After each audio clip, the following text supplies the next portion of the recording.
Hello guys, welcome to my YouTube channel Dark Night Crime. दोस्तों, आज जिस कुख्यात आरोपी के बारे में हम लोग चर्चा करने जा रहे हैं वो आदमखोर जो आज भी आज़ाद है। उसका नाम है इसी सगावा, जो कि एक जापानीज़ व्यक्ति है। उसे जापान में पांग या कोबे नरभक्षी के नाम से भी जाना जाता है। इसी सगावा एक जापानी हत्यारा और नेक्रोफाइल है। इसी सगावा का जन्म 26 अप्रैल 1949 को कोबो होंगो जापान में एक समृद्ध परिवार में हुआ था। दोस्तों, इसी सगावा का जन्म समय से पहले हुआ था, इसी कारण उसका शरीर जन्म के समय अपने पिता के हथेली से भी छोटा था।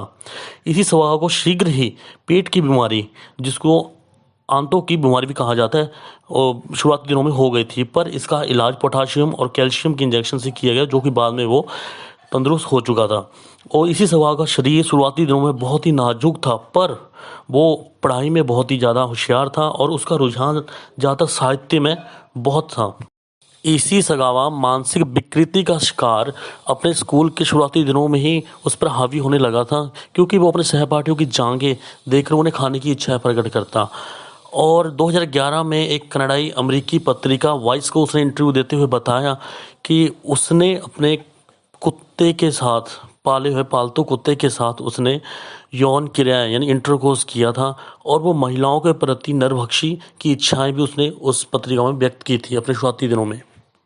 इसी सगावा ने टोक्यो के विश्वविद्यालय में पढ़ाई के दौरान एक जर्मन महिला को अपना पहला शिकार चुना, और वो उस महिला के नितंबों को काटकर उसमें से एक छोटा हिस्सा चाहता था। इसी उद्देश्य को पूरा करने के लिए उसने उस महिला का पीछा उसके अपार्टमेंट तक किया, और सोते समय सगावा ने उसके ऊपर हमला कर दिया। पर वो, जैसे कि आप जानते हो, वो शरीर का नाजुक था, इसलिए वो महिला जागे, वो उसने उसे ज़मीन पर धकेल दिया। वो महिला उस पर हावी हो गई, और उसने महिला ने पुलिस वालों को इतला किया, और पुलिस वालों ने उसे गिरफ्तार कर लिया और उसके ऊपर बलात्कार का आरोप लगाया गया। क्योंकि वो एक समृद्ध परिवार से था, इसलिए उसके पिता ने महिला के साथ समझौता कर लिया और कुछ पैसे देकर उसे केस से रफा दफा करवा दिया और उसे बरी करवा लिया। इसी सगावा ने जापान की यूनिवर्सिटी से मास्टर्स की डिग्री इंग्लिश में हासिल की, और उसके बाद वो 1977 को फ्रांस चला गया, और वहाँ फ्रांस से वह पीएचडी करने के लिए पेरिस के सोर्बोन यूनिवर्सिटी में उसने दाखिला ले लिया। और आगे उसके साहित्य के उल्लेख में मिलता है कि वह पेरिस में रोज़ अपने अपार्टमेंट में एक वेश्या को लाया करता, और अपनी नरभक्षी क्रियाओं को पूरा करने के लिए उस पर वह गोली चलाने की कोशिश करता।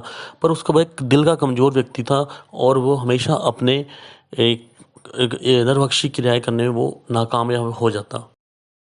सोर्बोन यूनिवर्सिटी में सगावा ने अपनी सहपाठी रेनी हार्टवेल्ट के साथ मित्रता की। रेनी हार्टवेल्ट एक 25 ईयर्स की महिला थी जो देखने में काफ़ी आकर्षक थी, जिसकी वजह से सगावा ने उसे चुना। सगावा उसे मारकर खाना चाहता था ताकि उसकी ऊर्जा को वो अपने अंदर एब्जॉर्ब कर सके। इसी उद्देश्य से सगावा ने 11 जून 1981 को एक स्कूल असाइनमेंट के कविता के अनुवाद करने के बहाने से रेनी को अपने घर पर डिनर पर आमंत्रित किया। जब रेनी सगावा के घर पर पहुंची और उसने वो कविता का अनुवाद करना स्टार्ट किया, तो सगावा ने धोखे से पीछे उसके जाकर उसके गर्दन पे गोली मार दी। गोली लगते ही वो तुरंत मर गई, जिससे उसके गले से ब्लीडिंग होने लगी। और वो, जब सगावा ने खून बहता हुआ देखा, बहुत डर गया, क्योंकि वो नाजुक दिल का था, और वो खुद बेहोश हो गया। जब वो होश पर आया तो उसने सबसे पहले तो उसके साथ यौन क्रियाएं की। बाद में सगावा ने रेनी के तचवा को अपने दांत से काटने की कोशिश की, जिस पर वो नाकामयाब हुआ। फिर वह एक कसाई के पास गया और वहाँ से वो चाकू खरीद के लेके आया, और उस चाकू से उसने रेनी के शरीर के टुकड़े टुकड़े कर दिए। और इसके बाद लाश का अधिकांश भाग उसने या तो कच्चा खा लिया या फिर पका के खा लिया।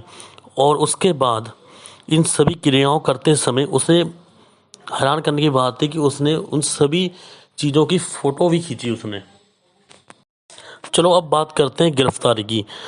सगावा ने जब रेनी हार्टवेल्ट के शरीर के टुकड़े टुकड़े किए, और उसके कुछ दिन बाद जब उसका शरीर डिकम्पोज होना स्टार्ट हुआ, तो उसने बचे हुए शरीर के टुकड़ों को एक सूटकेस में भरा और टैक्सी द्वारा एक झील के पास चला गया, जहां पे वो उसे डंप करना चाहता था। टैक्सी के जाने के बाद सगावा ने सूटकेस को पानी में फेंकने जा रहा था कि वहाँ पर एक खड़े व्यक्ति ने उसे देख लिया, जिससे सगावा घबरा कर सूटकेस वहीं छोड़कर भाग गया।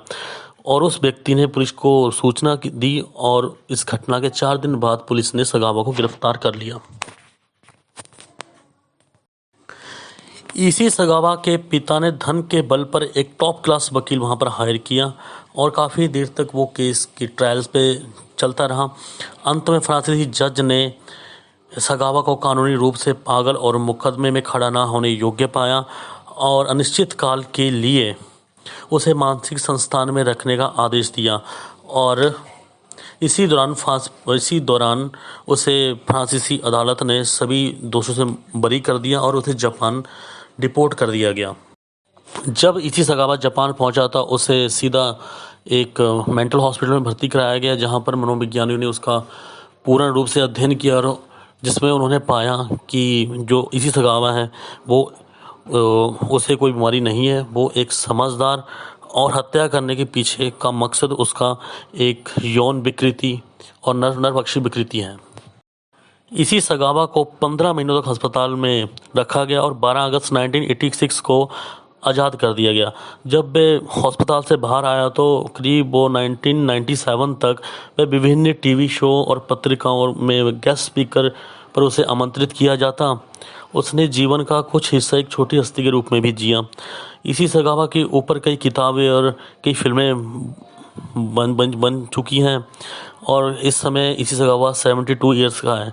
इस समय वह कई बीमारियों से जूझ रहा है जिसकी पूर्ति के लिए उसके भाई बहन उसकी मदद करते हैं और देखा जाए तो ये व्यक्ति अभी भी जीवित है, जो कि समाज के लिए काफ़ी खतरनाक हो सकता है, क्योंकि उसकी मानसिक विकृति का कोई इलाज नहीं हुआ है और वह हो सकता है कि आने वाले टाइम में वो फिर दोबारा अपने इसी इच्छाओं के चलते किसी के ऊपर हमला करे और घटनाएं हो सकती हैं। तो दोस्तों आप देख सकते हो कि वो एक नरभक्षी आज भी आज़ाद घूम रहा है। तो आज का यह एपिसोड यहीं पे ख़त्म होता है। तो आप कमेंट में बता सकते हो कि आपको इसी सगावा के एपिसोड के बारे में कैसा लगा। अगर आपके कोई सुझाव है तो आप मेरे को कमेंट भी कर सकते हो। तो मिलते हैं नेक्स्ट वीडियो में ऐसे इंटरेस्टिंग वीडियो में। तब तक के लिए take care, have a nice day.